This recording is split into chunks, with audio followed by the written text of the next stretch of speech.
Hello, welcome back to the top 10 albums of September 2024. I heart the 80s. Today we are going to be taking a look at number 8, Prince Charming by Adam and the Ants, released in 1981. This album is f***ing weird, but I like it. I like it a lot. It's my kind of weird, it's my kind of out there, but I dig it. I didn't like everything about it, but I liked just enough to keep me going. So let's stop messing around. Let's talk about some Prince Charming. So I'll go ahead and say that I never heard of Adam and the Ants, or Adam Ant for that matter, before this year. I was originally going to do them for a previous season until plans changed, but once I realized that they were in the 80s, it just felt appropriate. So as always, we start with our opener, Scorpios.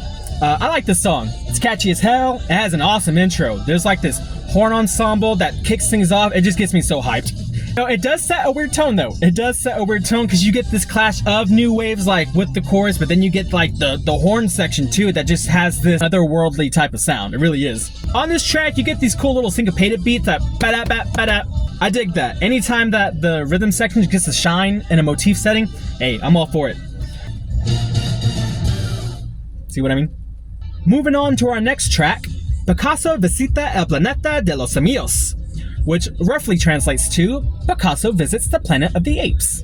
Now this is new wave. Whenever you tell me new wave, this is the sound that I'm thinking of. What it has to do with the planet of the apes, I have no idea. The lyrics on this record is something else. Adam Ant is just a whole character onto himself.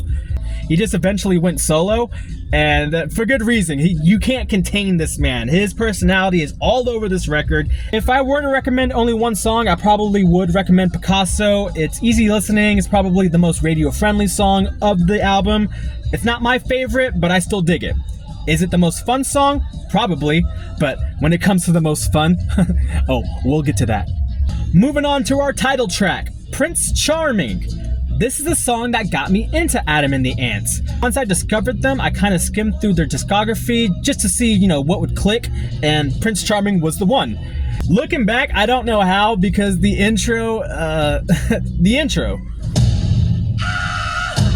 it gets your attention if nothing else.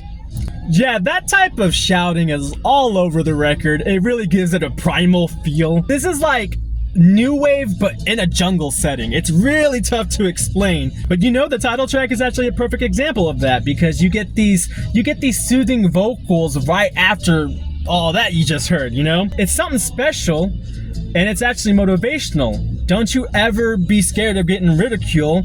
Don't ever stop showing me that you're handsome. But those words have always resonated with me. That's probably the reason why I really dug this song so much. It's probably the reason why I dig Adam and the Ants so much, is because they don't really cater to anybody. Adam is not writing this stuff for anybody but himself. And if any song was a prime example of what I just said, Five Guns West. Oh my God. The stranglehold that this track had on my life for like a 2-week period, it's honestly a little bit embarrassing. You want to hear how it starts?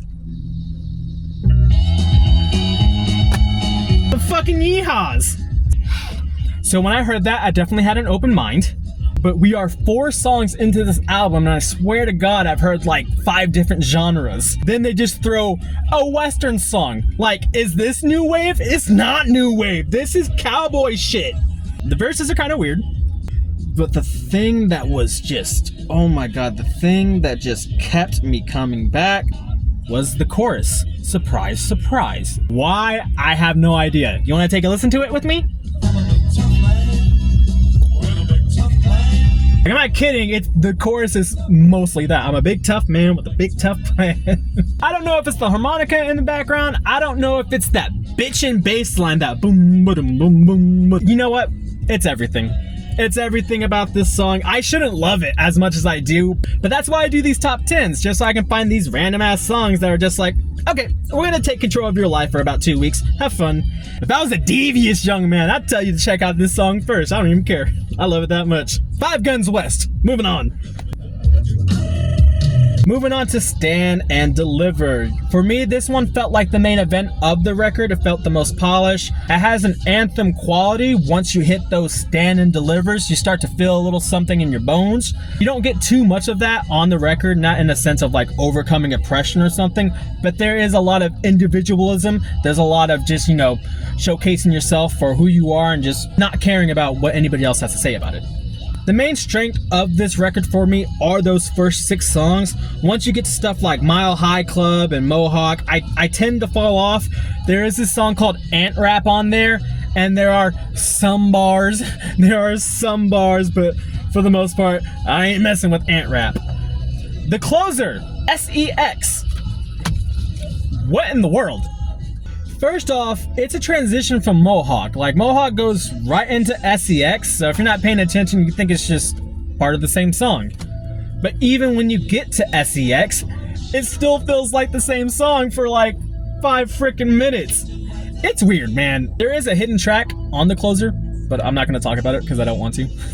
So that was Prince Charming, running at a cool 37 minutes. Can't say this enough. It is weird as hell. It's so weird, but I love it.